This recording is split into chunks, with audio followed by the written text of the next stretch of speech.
البروتين ده على فكره اختراع فاشل جدا، يعني شفت حالات كتيره جدا بتبدا المأساة بتاعتها او القصه، شفت اعلان عن بروتين طبي، هو فاكر ان هو بروتين، ان هو حاجه حلوه يعني مغذيه، لا طبعا دي مواد يعني كيميكالز بتحرق فروه الراس وبتدمر البصيلات والشعر، اب تو ممكن تعمل فعلا انتكاسه في الشعر ما بنقدرش نعالجها في بعض الاحيان. اللي بقى لو يعني حلقناه.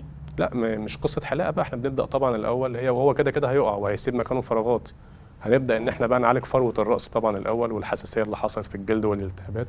ايا ما كان الالوان اللي طالعه، يعني في بروتين وفي كافيار وفي انا ما شفتش بصراحه، الحاجات وفي ميلك دي. سيرب، انا بسمع حاجات كتيره جدا اه. بس كلها في الاخر بتصب في بوتقه واحده، حاجات مضره جدا يعني للشعر. كل الحاجات دي مش كويس. كل ما هو فرد كيميائي مدمر للشعر.